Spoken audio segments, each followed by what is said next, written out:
Peace and blessings. This is Nubia I of the Blackberry Beauty Holistic Academy, Ancient African Healing for the Modern Sister. Welcome to our second instructional upload for Wednesday for the wonderful, beautiful group of sisters in my group called Wild Women Who Run with the Womb. So this is our Wednesday instructional upload, and today I want to talk about sacred beauty or sensuality, sexuality, and adornment as it pertains to our personal and intimate relationships. So first of all, I want to say to you that when this time around, as I am teaching sensuality, sexuality, and adornment, what I realized for me is this time around, when I think of those three words, I just think about relationships. I think about sexual health. I think about loving ourselves enough to not put ourselves in harm's way. And so a lot of you may have gotten the Monday Inspirational Upload, and it was dealing with HIV and black women, HIV/AIDS and black women.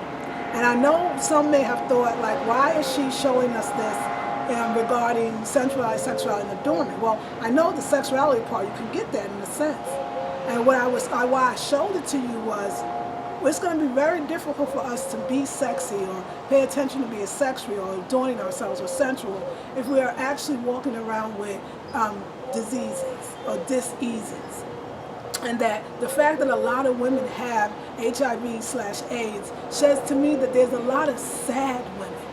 And I want to talk to you today about emotions, about the emotions on your beauty, and about those emotions on your beauty and how that can affect your relationship. And this is not going to be that ordinary video that lectures women about why she has to stay beautiful in order to keep her man or keep her man interested or even get a man. We're not going through that route at all. As a matter of fact, we are going to talk about what a woman feels like she has to do in terms of getting a man. And even if this woman is not you that I'm going to describe, maybe she was you. Maybe she used to be you. Maybe you're just leaving from that place. Maybe you're not that person anymore, but you know about it. You know somebody that is. Maybe you have daughters or daughters that have friends. So maybe there's some women in your life that you know that is going down the wrong track, that may contract HIV or AIDS and other diseases, and how those diseases take away our beauty. That any disease in the body actually takes away our beauty. If our kidneys is out of order, or our liver is out of order, or our spleen is out of order, it will show up. It will show up in our skin, our biggest elimination and absorption organ. It will show up in our face and on our facial face with scars. It will show up in so many ways. It will show up in the hair if our hair is healthy or if our hair is falling out. So it'll show when you're not doing good things for yourself. But you have to ask yourself, what happens before? What kind of life would a woman have to lead in order for her to get HIV or AIDS? What kinds of person? And now, let's not even just say HIV or AIDS. Let's say cancer. Let's say fibroid tumors. Let's say endometriosis. Let's say that, believe it or not, there are, I don't know if we want to call it personality types, but there's personality traits. There's ways that people who get those diseases tend to live or feel about themselves. And so what I want to do with sacred beauty or sensuality, sexuality, and adornment is really talk about that the beauty we're so seeking is not cosmetic. It's not really from the outside in. So it doesn't matter how nice we do our hair or how nice we do our makeup or what pretty clothes we have. Essentially, it matters on an esoteric, on an aesthetic sense, but essentially no. Because if we're doing right on the inside, the outside is going to be beautiful no matter what. So let's talk about the woman. I remember reading about women who get cancer or men who get cancer or endometriosis or diseases. A lot of times it starts from not that you met this man who had AIDS or HIV or any other disease and gave it to you. It starts from you attracting him. It also starts from him attracting you. See, I can't talk about the men and their karma, and actually when I talk about women, I am talking about men. I'm talking about human beings. I'm talking about like attracting like. So on some level, if you have a disease, whether it's vaginitis, vaginosis, bacterial vaginosis, yeast infections, any disorder in the body, anything that makes you not feel at ease, because when you don't feel at ease, you don't feel beautiful, you don't look beautiful. So we want you to feel at ease, not diseased, right? And so when a woman has a disease, a lot of times that woman may have had low self-esteem and still, battling with that.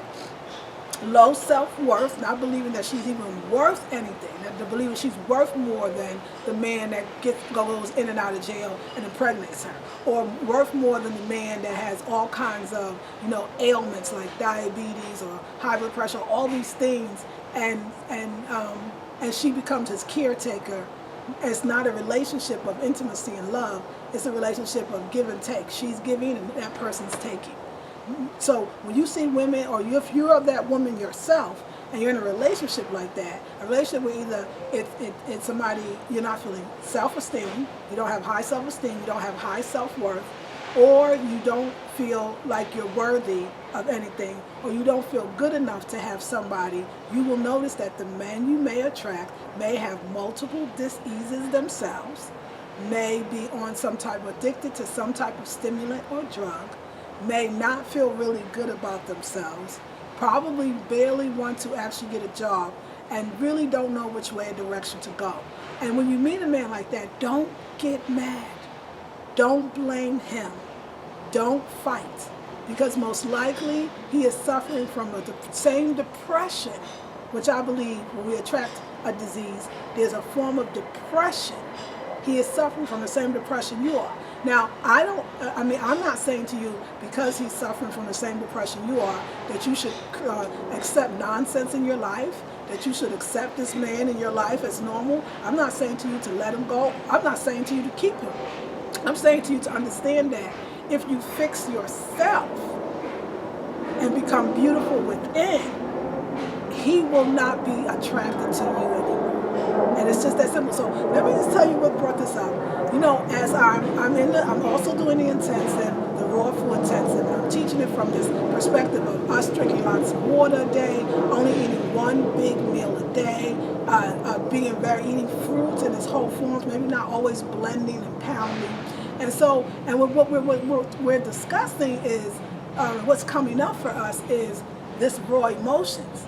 Because when you're not always stuffing your face, when you're not always filling yourself up because you feel so unfulfilled, everything comes real, everything is right there. So you start feeling sadness, you start feeling depression, you start feeling doubt and worry, you start feeling fear.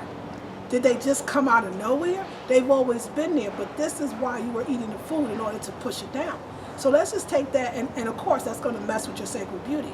A lot of times women that attract diseases, or men with diseases, a lot of times they are also, one of the traits is that they tend to have issues around food.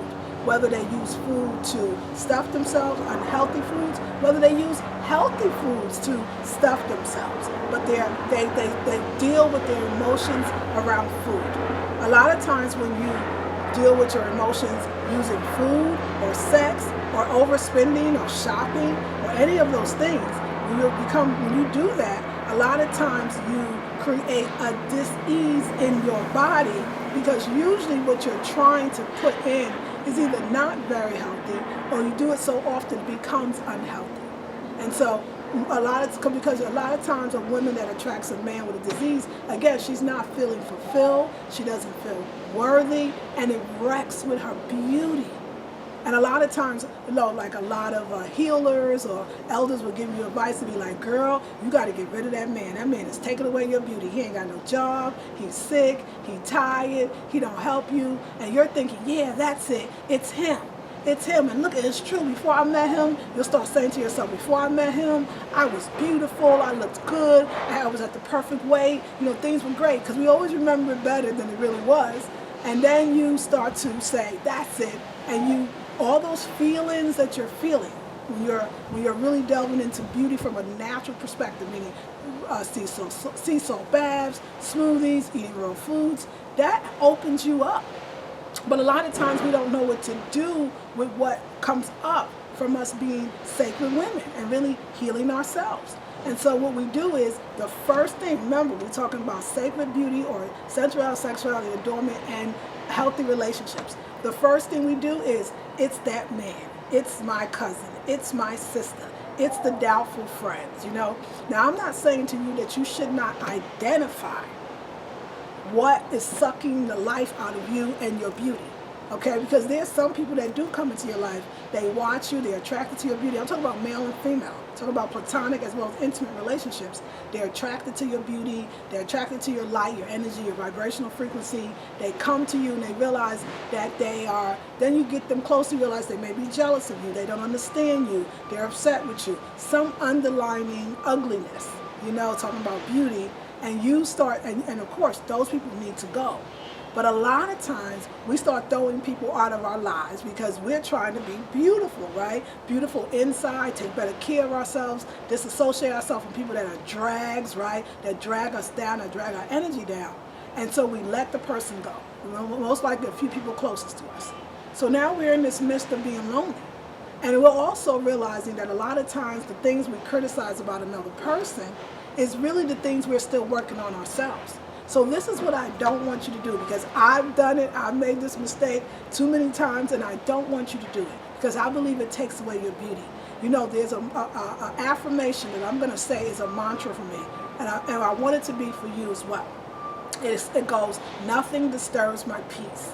Nothing disturbs my peace. So let's say, you know, you're in your sacred beauty, you're taking your sea salt baths, you're really organic clothing. This is organic dress, by the way. You're wearing organic clothing, you're using organic beauty products, you know, you're doing the do. And then you turn around and he comes in bed with you and he just finished eating eggs and milk and dairy and he farting away in the bed and you looking at his body sagging because now you know you've done some work. So you kind of thinking you kind of got this. Listen to what I'm saying. You're kind of thinking that you actually got this, right? And you start judging. That's what you don't want to do. And you start going, you know what? Because I'm about to get healthier and healthier. He better get it together. He's still eating them eggs. He's still smoking them cigarettes. I'm about to leave him. I don't even like him anymore. I can't sleep with him. And wait, let's stop there. No, you cannot. You're right. If you are cleansing and are cleansed and he is not, no, you probably cannot mix fluids and sleep with him. But most likely, if he is eating as bad, if he is having diseases, if he is sick and tired, most likely he's not going to be able to get it up anyway. Most likely he has insecurities around his own sexuality. And sometimes it's not for us to tell them, this is why your thing don't get up. You know, sometimes it's for us to just relax and go, you know what? It gives me more time to be with myself. I'm not going to sleep with him because I'm healing. But at the same time, the reason why you don't really judge him is because I've seen myself where I thought I mastered it. You know, no more drinking wine. I'm sure you all saw those videos. And then I'll go back and I'll drink wine. You know, no more eating cooked foods. And then I'll go back and pass and eat cooked foods. You know, no more dating that man anymore. And I'll go back and you'll see me with the guy.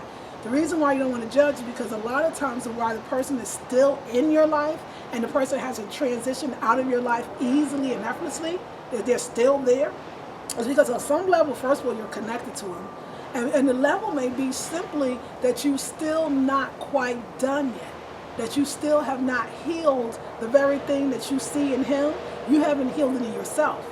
But why I think it's important that you don't judge and that you look within yourself is because judging, you know, being mad at someone else, blaming others, you know, that really takes away from your beauty. And you know you've been frustrated, you look at him, he don't do this right, he didn't do that right, all your children, they didn't clean up, they didn't do that. It's everybody, all your co-worker, all your boss, you know, it's everyone but you. Something that makes a woman very beautiful is when she takes responsibility for herself, takes responsibility for what's in her life, takes responsibility for what she further wants to be in her life. That is the most sexiest, beautiful, sensual, loving thing that she can do. Because believe me, as you practice this beauty from a spiritual perspective, as you practice this beauty from a spiritual perspective more and more, you'll start to realize that things become lighter, things become more effervescent, you know, you feel exuberant, and the person around you, you know, talk about your relationship, right? That person around you actually becomes afraid, becomes fearful, becomes doubtful, becomes hurtful, because they see your light shining, they see you, they get scared. But let me tell you something that I find. If the man really if you're really on your game, if you're being kind and loving as you're drinking your, a gallon of water a day, as you're doing your raw foods, as you're taking your sea salt baths, as you're using your Africa 7 beauty products, as you're doing your meditation and visualization, if you're doing all of that and you're still loving and kind, you'll notice that your beauty will illuminate even more. If you're doing all that, but you're putting somebody else down, or you're telling them that they're not good enough, what happens is they never get a chance to come up to your level.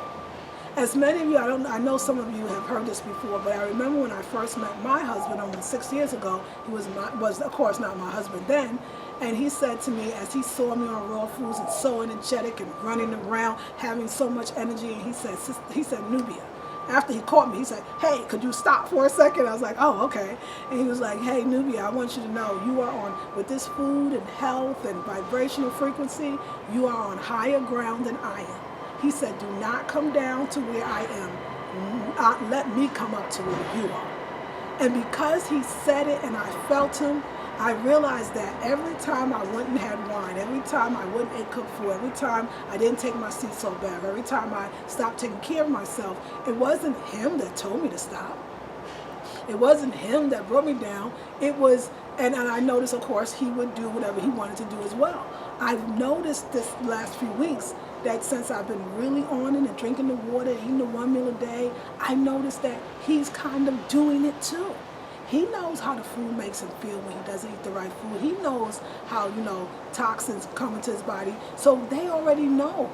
If they love you or they want to be in your life, they're going to come up. So I guess this video is about, sensuality, sexuality, and adornment and relationships. This is really about sacred patience. But not just because the patience you show for another, you're actually showing for yourself. But it's beyond patience. What I'm saying to you is he's not, she's not, it's not doing anything wrong because you're getting better, because you're getting more spiritual, right? You think they're not. I'm spiritual, so they're not. I'm on a higher ground, so they're not. Actually, they're coming. And if they don't come, they leave so easily and effortlessly. It's no drama, it's no fears, no tears. It's just the right thing to do. So I want us to practice being kind to ourselves, to our children, to our spouses, to our siblings, to our coworkers, to strangers on the street. That when that instinct for us comes up, when somebody triggers a button or pushes a button of ours, the instinct that comes up to retaliate, the instinct that comes up to cuss them out, the instinct that comes up to tell them like it is, the instinct to come up that comes up to you want to improve them, you want to help them. Take all of that and give it to yourself.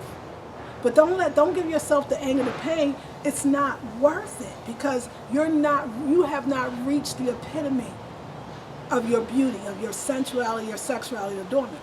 As a matter of fact, when you're loving and kind, when you're compassionate, when you're able to see another's pain, when you don't project on another, when you don't blame another for what's going on or not going on in your life, there's a certain kind of grace that comes with that, a certain kind of beauty, a certain kind of youthfulness that comes with nothing disturbs my peace. And so I want you to practice today. First of all, the affirmation, or if you want to call it a mantra, and say it every single time something threatens your peace. Whether you're getting mad at your spouse or your children or your coworker, whether you're mad at yourself, nothing disturbs my peace.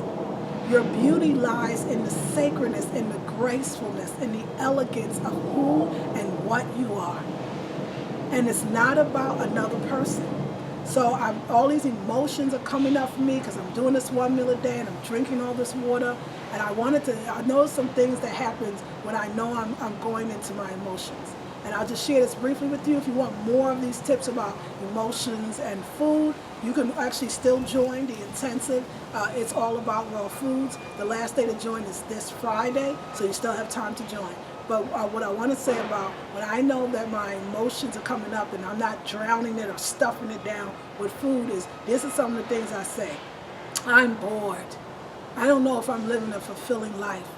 is this really is this person exciting enough for me? Like, I'll start asking questions that, as soon as I'm clear and I'm present when I'm asking those questions, I go, this is what I do. And then shortly after, I go in the kitchen and I go get something to eat. And then, or I'll talk to the person, but I wasn't really mad at the person in the first place. It was on me. It was that fear, and it was going deep, and I was afraid, and I didn't like the way it felt, and it felt lonely. It felt like it felt full, and I got nervous. And so it takes away from my beauty. I just realized that no matter what comes up in my dreams at night, or what comes up when I'm not drinking wine, when I'm not smoking herb, when I'm not eating food, all the things I used to do to cope.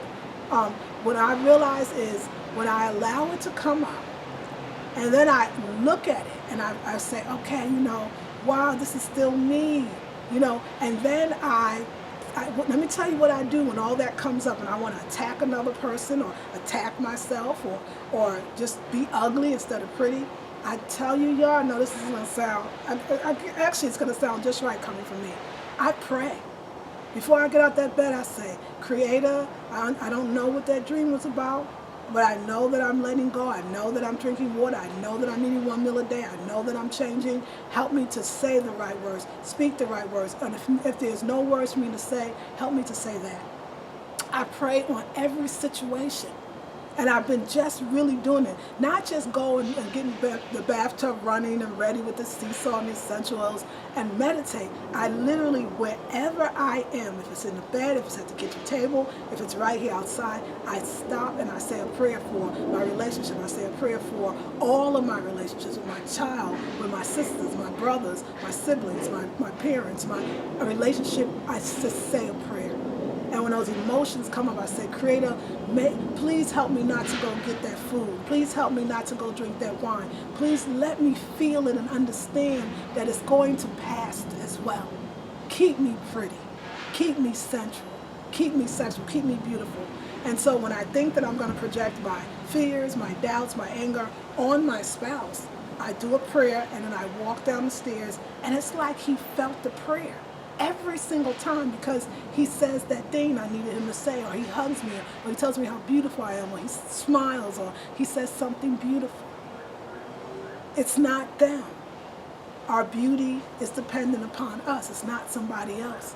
So I want you to practice beauty today by being more loving, more forgiving, more compassionate, for being fair, honest with yourself, for laughing more, for giving people compliments, and for repeating this mantra/affirmation. Every time you find yourself getting angry or upset or sad, nothing disturbs my peace. Nothing disturbs my peace. Nothing disturbs my peace. Nothing disturbs my peace. Nothing disturbs my peace. So on our next inspirational upload, or instructional upload rather, I want to talk about water-only hair washing for ultimate beauty. I'm going to have my recipe for the actual wash, which is bentonite clay and apple cider vinegar. And I'm also going to create the recipe right here for you for my conditioner, which is honey, avocado, and a banana. And I'm also going to tell you why water-only hair washing, what benefits I've seen from it, why I think it's of the highest spiritual energy and it keeps you so radiant and beautiful. And we're going to do a whole instructional upload on not just beauty, but remedies on beauty and what I believe the higher spiritual meaning is for those remedies and for those beauty. So I just want to say, please remember the mantra, nothing disturbs my peace. Please notice when things come up when you're detoxing and letting go. Because you're wearing this new clothes and you're detoxing all that old stuff that was connected to just stuff that we blame so many for what we don't have. And even our parents, and we have to stop blaming. We have to get into emotional maturity is what I call it. Emotional maturity. Taking responsibility for our own selves, our own lives, our own beauty, but our own emotions. And allowing... I tell you this, if each of us every day gave out 10 compliments a day to 10 different people, it would be such a happier, more beautiful world. And And what I want to do in this video is show you, teach you, and assist you in realizing that when you're kind and loving, and when you're always just taking it back to yourself and being kind and loving to other people, it really comes back to you tenfold, 100-fold, in abundance, prosperity, but also pretty skin, a healthy weight, because fear and frustration and being mad at somebody, it just pulls at your beauty energy, and we don't want that. So anyway, I hope that you enjoyed the video, and I hope that you're doing well with your organic clothing, or at least your underwear. I also hope that you're doing well with the different foods that we're going to incorporate in our lives. And I want to tell you that I love you all with all my heart. There's so much Monday Inspirational Upload. We're gonna do our call. I'm sorry again that I missed the call for Monday. I did put up again a video talking about HIV and AIDS, so please feel free to watch it. And I want to say I love you all with all my heart. This is Nubia I of the Blackberry Beauty Holistic Academy, Ancient African Healing for the Modern Sister. Peace and blessings.